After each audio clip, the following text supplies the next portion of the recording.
Hi everyone, welcome to another Citizen vlog, and it's a Citizen Pass today. We're going to look back at a moments in time on this Citizen Pass. Please, if you're new to these little Citizen vlogs, please push that subscribe button, push the bell notification so you know when these little vlogs are coming out, city past and present.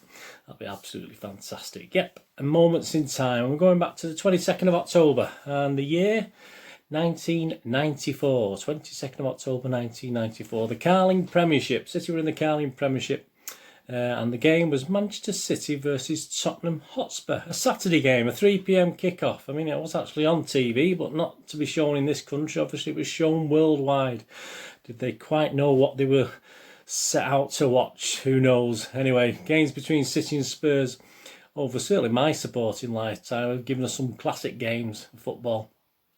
The legendary Bally on Ice, which I attended back in 1967 at Maine Road, of course, to the stunning but disappointing for City fans, but stunning for the neutral and Spurs fans, the two matches in the FA Cup final in 1981, which, you know, albeit we should have won the first one, but we didn't, did we? So in history, there you go. Remember the Dzeko 4 goals, don't we, at White Hart Lane when Harry Redknapp himself, I mean, he knows a lot about football, doesn't he? Harry Redknapp said we were the best team in the world. Manchester City, the best team he'd ever played, and City were the best team in the world at that moment. Plus many more, and for all the wrong reasons, of course. We remember certain games. Remember the disaster at Maine Road and the FA Cup in 1993, both on and off the pitch. I was at that one. It was not very pleasant. Perhaps that's another moment in time to go back on, just for what surrounded the game, really. Also, who can forget in the FA Cup the stunning comeback from 3 down? I wasn't there, unfortunately, at White Hart Lane in 2003-2004 season. So today's moments in time, no, it doesn't cover one of those. I mean, one of them might be covered in another moments in time, who knows. This game will probably not as well remembered, but was memorable in its own way for those, as I said, those at Maine Road and those millions who got to watch it live around the world. Emotions were still running high from defeats in that aforementioned FA Cup, obviously, a year before, and we'd also suffered an ignominious 2-0 defeat again at home in the league to Tottenham. They'd actually, so we were a bit perturbed, a bit upset. I mean, we were a bit smarting from that at the moment. So, I mean, this match was going to be regarded also by the neutrals, obviously, again, not by the Spurs fans, and journalists alike. You look at some of the headlines, and certainly City fans in a changing Maine Road. I was there in a being rebuilt Kipak stand, which was the start of a brand new Maine Road, wasn't it? You've seen the image on the screen. It didn't quite come to fruition, that, did it? But it was the start. I even got the pull out of that somewhere, of the big, massive new Maine Road stadium with the Kipaks was going to be the first part of it, wasn't it? So there you go, another false dawn. But we were sat in the is it open? I think it was open to the elements. I'm trying to remember back then in the what would sort of nearly become the bottom tier of the new Kipaks. Obviously, me and my lad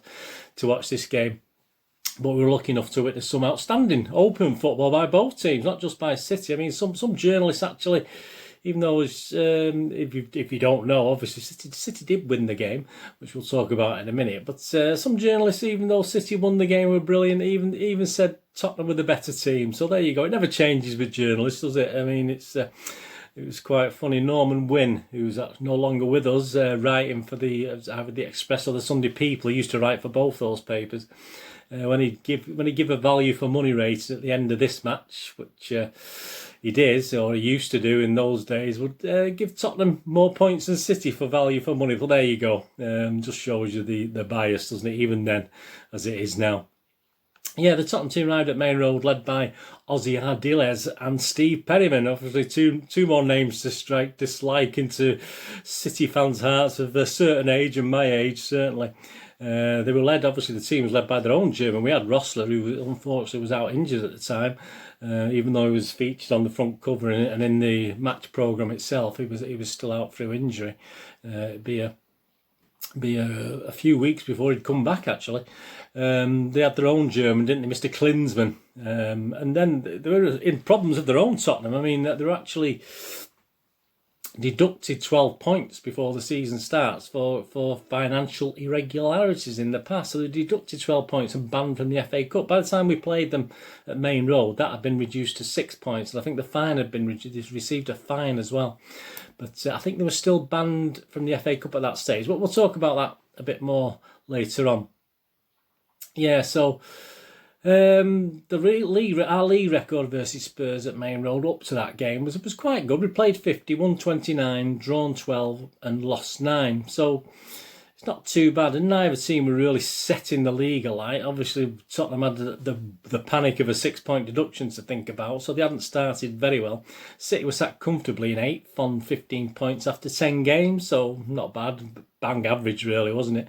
And Spurs just a point behind in 12th, but with a 6-point end of season deduction to come, that actually meant they were sort of 5th from the bottom, so on 8 points, because obviously they're going to have 6 points deducted.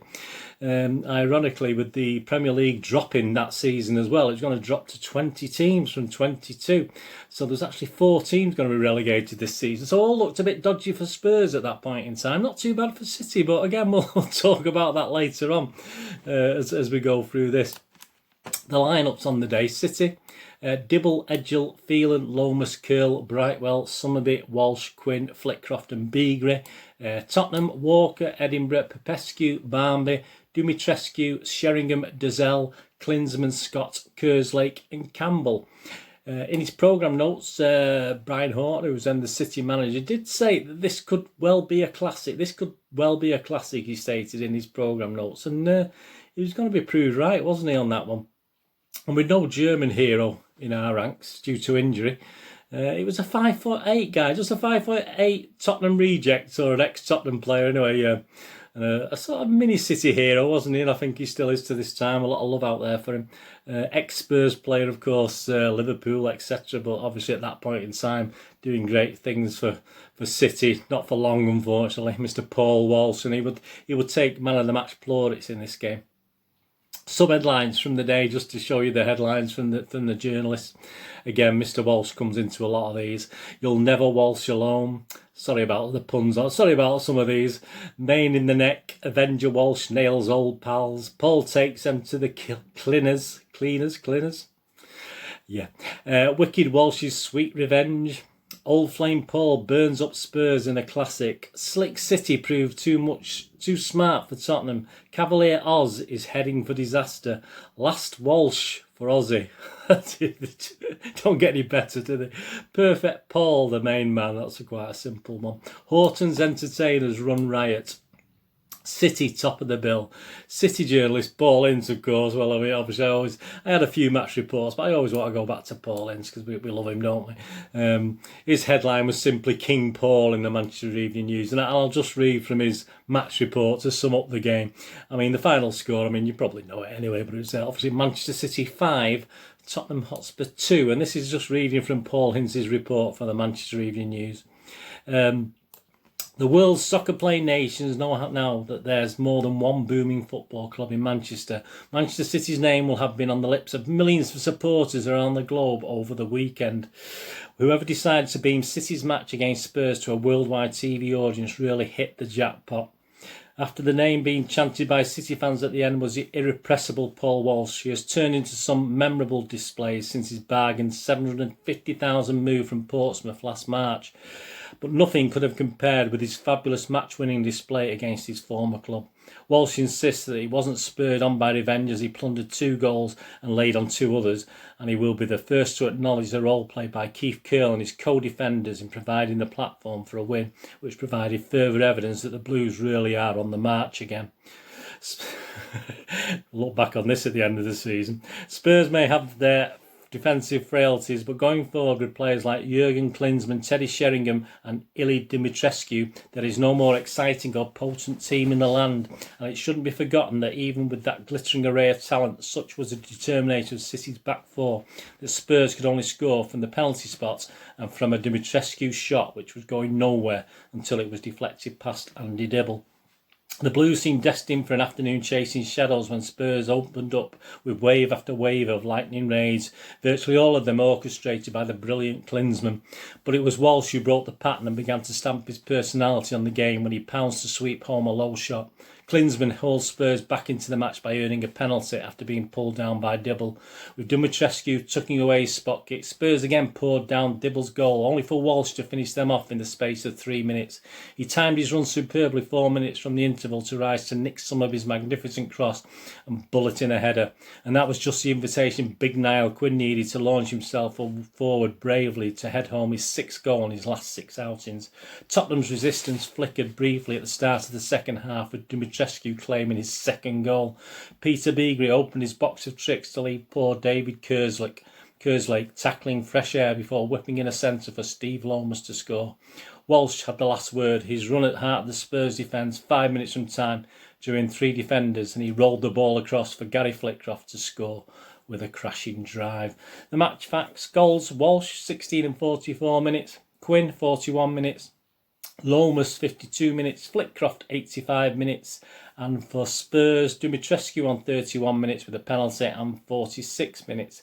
Attendance 25,473. Yeah, I mean, that was affected obviously by the rebuilding of the Kipak stand at the time, so it's quite a low attendance, but there are obviously reasons for that. Bookings: Andy Dibble got booked for City. I mean, he was going through a phase. I think he'd been sent off for quite recently as well, so Mr. Dibble was going through a phase really of getting booked or sent off, and referees were sort of trying to clamp down as well on things at that time, so he was suffering perhaps more than goalkeepers usually do.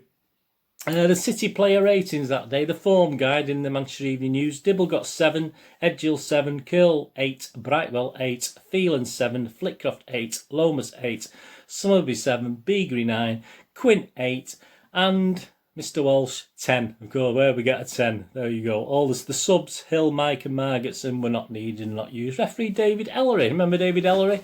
He even got an 8 out of 10 from Mr. Hinz. And the man of the match, of course, to Paul Hinz, and most of the journalists who reported on the game was Paul Walsh. A display which simply could not be bettered by City's magnificent little striker. What a striker he was. We still love Paul Walsh. I think most of us still love Paul Walsh, don't we? For whatever happens, he's still there, isn't he? For the brief time he was with us. And of course, Mr. Horton had promised a classic, hadn't he? And he was quite right. So what did Mr. Horton have to say? Horton's verdicts again in the Evening News: the real winners were the paying public and the viewers around the world who watched the match on television. You won't see a better game of soccer than that. There were great individual performances from players from both sides. It wasn't all about Paul Walsh, because there were tremendous displays from players like Peter Beagrie and Steve Lomas. And I think our defence deserves credit because they worked very hard. But you cannot take it away from Walsh. Even as a kid, he had a great heart, but I don't think he's ever played better in his career than he has since the day he arrived at Maine Road. All credit to Spurs. They didn't try to shut up shop and stop us playing. They kept going forward, looking for goals, just like us. Yeah, so that's the words of Horton on the game. I mean, to add further to that, I mean, as I say, if you were at that game, you'll remember it. I mean, this hopefully brings back some great memories for you. And as I say, it is a memorable game, even though it's obviously forgotten, even in the annals of City Spurs games, I think, because as I said mentioned earlier on, there's been so many really good ones. How did things pan out? Well, to add insult to injury and further joy to us City fans at the time, Ardiles was sacked within the week, about a week later. They were beaten at Notts County in the Coca-Cola Cup, the 3-0 after they'd played us, which obviously wasn't great. And I think they actually had won the game against West Ham the following week. But I think Mr. Sugar had quite enough, and even though they'd beat West Ham, he decided, obviously, things with this 6-point deduction looming and dropping down the table. Even with that win, he was a bit. He fired him. He said he probably pointed at him and said, "You're fired," didn't he? To Mr. Ardiles. Obviously, that was to come, perhaps. And perhaps it's sad, isn't it, that another of Ozzy's dreams had this time ended in failure, thankfully. But hey, we're not bitter, are we? So, oh yes, we have a lot of pain. We have a lot of pain, City fans of my ilk, towards Mr. Ardiles and a certain other Argentinian who shall remain unnamed and unmentioned in this particular vlog. As is the case, obviously carrying on from there, obviously like you get the new manager bounce, don't you? Spurs did okay. They had mixed results for the rest of the season, but they even got revenge on us and beat us 2-1 at White Hart Lane. And they finished a respectable 7th, and that was because basically they got the points back. It wasn't taken from them. The surprise. One of the, Tottenham got away with it, so they didn't get a points reduction. They even were allowed to enter the FA Cup and got to the semi-final. Sadly, well, not sadly for us particularly, they got beat by Everton in the semi-final 4-1, I think. So. Yeah, even they would have loved to have won that FA Cup, seeing as they were initially banned from it, weren't they? In the same way that as I'm doing this, we would have loved to have won the Champions League, being banned for a couple of seasons, but obviously it wasn't to be, was it? So yeah, so Tottenham got away with it. Ended up finishing 7th. City, well, we didn't do great, did we? I mean, 4 teams for relegation, 19, 20, 21st and 22nd all went down. Fortunately, we finished 17th, so unfortunately we finished a couple of places above the relegation, so we survived for another season. 4 points, I think, was the cushion between us and the 4 from bottom team, so it wasn't too bad. So it wasn't a total disaster, but what a great game. I mean, I look through the season, obviously, and I'll look back at the scrapbooks for this season, and that probably is one of the most outstanding games. And some of the pictures where you can see the rebuilt Kippax in the background, it's just they are moments in time, the part of our history, and I'm glad to share that with you, and I hope you enjoyed it anyway. So thanks for joining me for this Moments in Time. 22nd of October 1994, the Carling Premiership, Manchester City 5, Tottenham Hotspur 2.